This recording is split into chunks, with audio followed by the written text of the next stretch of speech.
We've been dreaming of this day. Not this.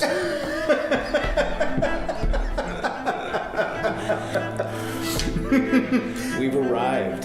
This is the day. Every podcaster has to start somewhere, right? Like, I've heard of people podcasting from their closets. Yep. Did you hear the one about the gal who got stuck in a hotel room closet trying to podcast? I didn't hear about that. Is that real? Yeah. That's funny. I think she was in Germany, so she starts yelling for the hotel staff to get her out of there. Why would we do this? Why would we take hours out of our lives to do something like this, in your opinion, Ben Bender? Ben Bender. In the opinion of Ben Bender. The greatest name, by the way, let alone the greatest beard.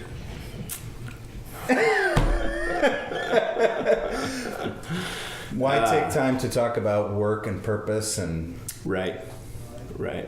Well, I know that for myself, and I think for a lot of people, there's a desire to find meaning in the work that we do. And so I think that a lot of people never find that. And so what fascinates me is to talk to people who have found that, who have done the things necessary to break out of status quo or what they've always done. And they've actually pursued the things that they're passionate about to a degree where they can connect those dots. And that's what's really interesting to me. And that's what I'm always fascinated to find out from people. What are those things that where their worldview and their work view come together, and they're able to do something that scratches both of those itches at the same time and gives meaning and purpose in the work that they do. So that's why I'm excited for us to explore that with some people and to find those people that we appreciate and we respect, and we look at the things that they're doing and we say there's something more to what they're doing than what meets the eye. And let's go find out, and let's dig a little bit, and let's answer those questions. And that to me is fascinating, and I think it would probably be fascinating to a lot of people. You've been an engineer. You've designed high-end trucks. You've learned a whole skill set in creative directing, camera, photography, videography. How do you personally find purpose and meaning in your work, and how does that whole thing work for you? Granted, you're saying there's people out there that are probably 2 steps ahead, right, 5 steps ahead, 20 steps ahead, right, and we want to talk to them. We want to learn from them. Right. But surely there's been some things that you've learned about that theme yourself along the way, yes? Sure. Yeah, there definitely is. And I think, like you said, that we're looking for that in other people. I think there's a degree to which we, and probably anyone, will never fully understand that, the meaning and the purpose of what we're doing. And I think that's part of what keeps it interesting, is that we're always looking at that and we're always trying to figure that out. And so there is a degree to which, we're all trying to figure it out and trying to get there.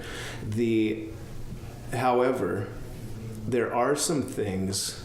I've spent a lot of time in offices, and I've spent a lot of time around people who are sitting in a cubicle, or they're and their conversation centers around the highlight of their week or their year centers around their 2 weeks vacation, or the thank God it's Friday sort of mentality.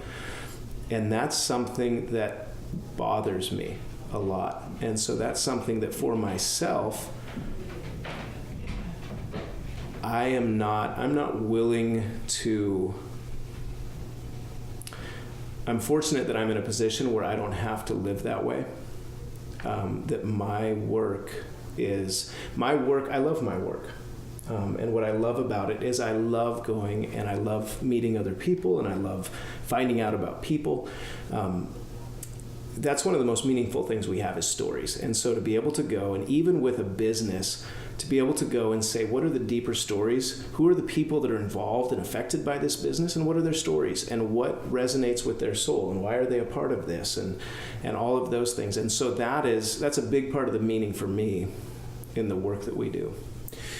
You know, you're hinting on something that I think I've discovered in the past couple of years, which is if you're outside of a business or you're looking from the outside in of a brand, you know, you see a logo or you see office space or you see a beautifully designed website, hopefully, or maybe you see a terribly designed website. Right. And we get all these perceptions about what a brand is. But then you sit down and you start talking to the people inside. Mint POS comes to mind. And you start hearing stories of how they interact with their customers. And all of a sudden it goes from this thing that's very large and unwieldy and maybe intimidating to some people, or right. depending on their perspective, right. down to this human-to-human engagement. Do you find that compelling or meaningful? I do. I do find it compelling, and I think one of the interesting things for me is the search for that. Mm-hmm. And so it can be easy for a company to hide behind their facade, to hide behind their logo and hide behind their building and their website and all of that kind of thing. And then what happens when you do that is then your speech begins to reflect that. Okay. You think you need to speak with the corporate terminology, or you need to speak with the culture of your business instead of speaking as a person to people. And I think that's one of the things that we're passionate about, is figuring out how do we talk as people to people and get beyond the marketese, market speak. Exactly. The advertising speak. Right. Nobody wants to buy from a corporation. People want to buy from people that are passionate about what they're doing, and that's what attracts us. And so we're attracted to stories. We're attracted to people. We want to be like people, or we want to be around people. We want to engage with experience and engage with story in a way that sometimes too much marketing gets in the way of that. And I think a lot of people will replace true story or true culture with an artificial marketing piece. And I think they're willing to substitute those, which is deadly for people. You know, that makes me think of some good and bad examples of companies we've worked with, and our own company, right? Looking at Blue Kayak and thinking through this question: are the people that we help, and we've failed at this and we've succeeded at it, is the product or service that we provide good enough that we could go back later, 3 months later, 6 months later, and do an interview with someone like Adana and right. hear them say from their own head, without a script, without being prompted, wonderful, positive, and even sometimes, you know, in things, what her experience was. So one of the things I would ask you is, how is there any company that's hopeless in that? I mean, is there like a cutoff where like your product or your service is just so bad that we can't interview your clients, or is there always something redeemable to be found in any company? Could you work with any company, or are there some where it's just there's no story to be found? That's kind of a harsh question, but your thoughts on that? It is. I haven't really thought about that.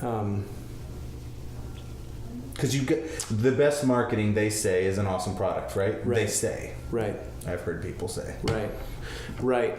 And I think a warning sign for me would be, has somebody moved past the point where they can get excited about the product that they're involved with? And I think you see that. I think there are times when the owner of a business or somebody who's working with something, they don't have the capacity anymore because of whatever's happened with the business. They just don't have the capacity to be excited about that business. I don't know that I have the skill set to make somebody excited about something. However, if you can find that glimmer of remembering why something was started, remembering why you first engaged, remembering the mission of the joy of a product or a business, I think if you can get there, you can fan that flame, if you will, into something that is worth talking about. Let's say somebody's convinced that telling stories, testimonials are as old as the ages, but finding the story inside of that testimonial. Right. What tips, where would you tell a leader or a marketing manager or a CEO to start opening their eyes to look for these things? Where? I think you don't have to look very far to find those. I think stories want to come out, Mm-hmm. and I think if you're just aware of what's happening, you'll start to see those pretty quickly. We've seen it happen when you talk to the salespeople who are talking directly with a client. They know all the stories immediately. They can tell you 10 different stories from last year of people that are excited and are passionate, and their son did this, or their wife is a part of that, or they managed to take a vacation because of those stories. Come out, and stories, when someone has a story doesn't become a story until you tell it, right? And so that's where I think you find that, is where it's being communicated. It's not the requested Google review. It's in the engaging with somebody else and watching them and seeing, do their eyes light up about this? And is there something deeper that happened because of their engagement with our company? So if I could distill that down as a tip or a hack for a leader, would be go talk to your sales staff about what are you hearing from our customers, because they are maybe some of the closest to the customer of anybody else in your organization. Right, and empower them to have that conversation, right? Empower those people who are already on the front line with your customer. Empower them to free them up to have the relationship, where it's not just business, it's a relationship, and to get to know somebody, and to be involved in that person's story a little bit, and to find out, encourage your salespeople to be interested people, to be always trying to find out what's deeper here. What is the motivation behind this customer, this client? I think that's having the people on your front lines who are actively engaged relationally with your clients will result in that, among many other things with your business. Do you have any favorites that stick out to you of stories that you've learned or heard, or where you got the chills down your back when you realized, this person is saying the truth about this business and it's powerful? Can you think of anything like that in your career? Concrete examples?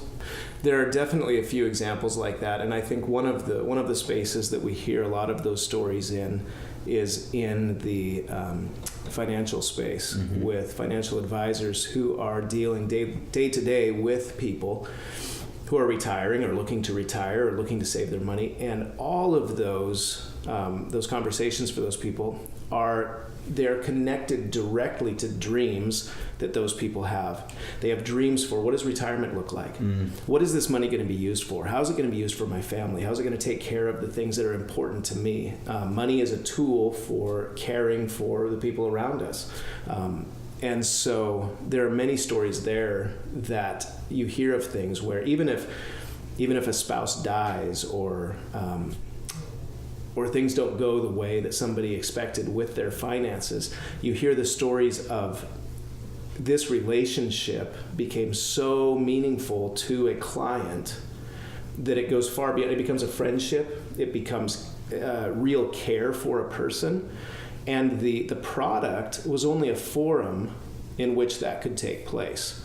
And I think that's where the fascinating stories come from. It's not that we, with our digital tools and our cameras and whatnot, that's not the important thing. The important thing is that we're using those in order to engage with people in a meaningful way. And anybody can do that, right? You could be a plumber, you could do anything. And if you're using those tools in a way that brings you into real relationship with people, the practice of hospitality, the practice of caring for another person, all of that is what makes business very meaningful. That sounds very mushy, slippery, emotional. What would you say to the hardened CEO who's like, that's not us. We sell whatever. Right. And maybe you can't break through to that person, but do you think that what you're saying is so true that you would even say that to the hardened? I believe it is. I believe it is, because people are emotional. That's how we make decisions. That's how we course our life. And I think maybe the first step with that CEO who has an idea of business that maybe came from his dad or came from the culture in which he was raised or whatever it is to find out what's the deeper thing going on with him. What's his why? Why is he doing this? Where's that coming from? And I think once you can open somebody up to that, that's where the conversation begins. And you start to explore that and you start to figure out, okay, motivations are so complex and so deep. And we may find one, and that's a beautiful story. But for every one that we unearth, there's 25 others. Right. Complex psychology. We're not going to dig. You're not going to expose everything. Right. You're just looking for one rope to hold on to. Piece. Yep, for sure. Okay, I'm going to just shift on you, and then we really will wrap up. I know I said last question a second ago. That's one of my faults as an interview, and I will work on that, I promise. But here we are on this beautiful dock. The sun is shining. We're in Bellingham, Washington. I can see the old museum. I can see the hills. I can see the old granary building here. What are you passionate about? If you have a half a day outside of work, because I think that's one of the things is, I know I can get extremely focused on work, sometimes to the detriment of my energy and mental energy for my family or hobbies or these kinds of things. Right. But one of the things I appreciate about you is you seem to have grasped a way to live where you certainly work hard, but then you also are very passionate, I think, about things that you care about that aren't your work.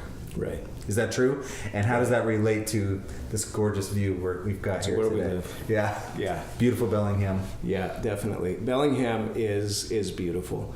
The islands, the mountains, the trees, all of that. And that's really what I love. I love being outside. Any chance I can get, I want to be outside, even if it's in my backyard with my kids or hiking a trail or whatever that looks like, or out sailing on a boat. And so that's really what I'm passionate about. And so that's what I try and do. And I try and keep that balance, right? There's time when you go and you hunker down in front of the computer, but then there's times when you get outside and you breathe fresh air and you realize the bigger picture is a whole lot bigger than the little tiny computer monitor in front of you. Sure. Sure, us modern, hunched over, computer working. I get it. So make it real concrete for me. You've got a half a day, and you've got anything you can do that you want within a half a day's range around here at Bellingham. What do you do? Yeah. What do you do?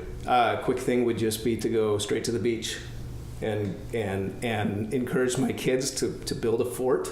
Oh yeah. And I'll sit there and I'll watch them build a fort out of driftwood. Yeah. Right. Yeah. And watch their creativity come out, and enjoy the salt air and the rocks and yeah, I love that.